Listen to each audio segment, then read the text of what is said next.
হুম video শুরু করার আগে কার কার আমার মতো মন খারাপ হয়েছে তোমরা অবশ্যই কমেন্ট করে লিখে যেও। হ্যাঁ, মন খারাপ কেন বলছি, সব মূলে মানে সব কারণের মূলে হচ্ছে এমএস ধোনি। এমএস ধোনি কেন, এমএস ধোনি যা করে সেটাই ভাইরাল, সেটা নিয়ে আলোচনা হয়, তোমরা সবাই জানো। আর তার থেকে সব থেকে বড় বড় খবর বলতে পারো, সব মানে ভাইরাল জিনিস বলতে পারো, সেটা হচ্ছে করে বসেছে এখন এমএস ধোনি। এমএস ধোনি কি করেছে, সে তার ফেসবুক পেজে একটা ভিডিও কাম জার্সি একটা ভিডিও হচ্ছে তোমার আপলোড করেছে, যেখানে লিখেছেন আর বলেওছেন যে তিনি আইপিএলে 2026-এর এই আইপিএলে সিএসকের হয়ে মাঠে নামবেন 7 নম্বর জার্সি পরে নয়, 8 নম্বর জার্সি পরে। বাস, হয়েছে।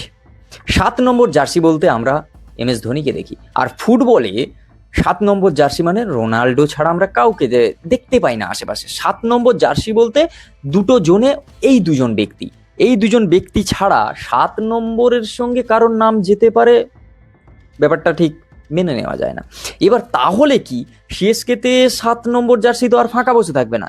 এবার ভারতীয় ক্রিকেটে হচ্ছে তোমার ক্রিকেট বোর্ড 7 নম্বর জার্সিকে হচ্ছে রিটায়ারমেন্ট দিয়েছে ঠিকই, কিন্তু আইপিএলে 7 নম্বর জার্সি হয়তো সিএসকের হয়ে কেউ নিয়ে খেললো। কিন্তু ঘটনাটা যদি কেউ এটা করেও, যদি এটা হয়, পাবলিক মেনে নেবে ভাই? পাবলিক কি পুরো বিষয়টা মানবে? মানে পাবলিক এই বিষয়টা নিতে পারবে যে হচ্ছে এমএস ধোনির জার্সি 7 নম্বর, সেই 7 লেখাটা অন্য কেউ পরে মাঠে নামলে নিতে পারবে? আগে এই বিষয়টা বলো, ঠিক আছে? অবশ্যই কমেন্ট করে বলো। আর তারপরে 7 নম্বর জার্সি ছেড়ে 8 নম্বর জার্সিতে খেলা, অনেকে বলছে সোশ্যাল মিডিয়ায় এতদিন সিএসকেতে ধোনির সঙ্গে খুব ক্লোজলি খেলেছে হচ্ছে রবীন্দ্র জাডেজা। এবার যেহেতু রবীন্দ্র জাডেজা হচ্ছে ইয়েতে আরআরে চলে গেছে, রাজস্থান রয়্যালস, তো সেই কারণের জন্য এটা তার জাডেজার প্রতি ভালোবাসা। কিন্তু ঠিক আছে, আমরা কাউকে ভালোবাসি, ঠিক আছে আছে, কিন্তু 7 নম্বর জার্সি মানেই কিন্তু এমএসডি।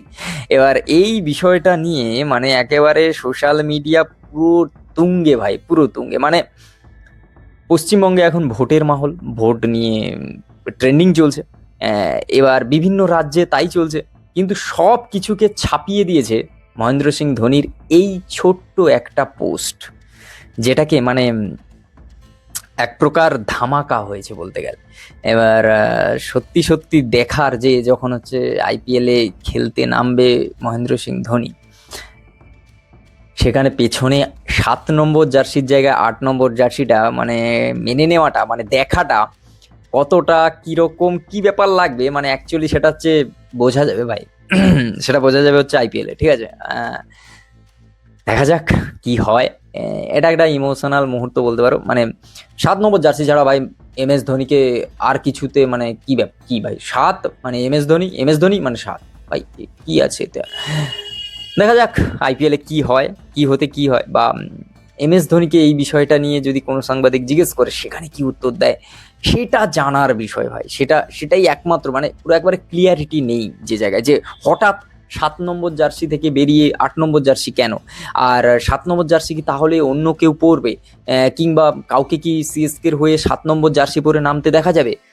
আর যদি দেখাও যায় সেটা কে?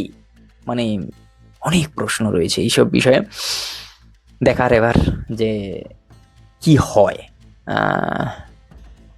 চলো দেখা যাক। তো চলো, নতুন হলে সাবস্ক্রাইব করো চ্যানেলটাকে, ফেসবুক থেকে দেখে থাকলে পেজটিকে ফলো করো, আর এই বিষয়ে অন্তত 2টো লাইন লিখে যাও যে এমএস ধোনির 7 নম্বর জার্সি ছেড়ে 8 নম্বর জার্সি পরে মাঠে নামলে তোমার কেমন লাগবে, তোমার ফিলিংসটা কেমন, 2টো লাইনে লিখে যাও কমেন্ট বক্সে। দেখা হচ্ছে খুব তাড়াতাড়ি নতুন একটা ভিডিও। টাটা।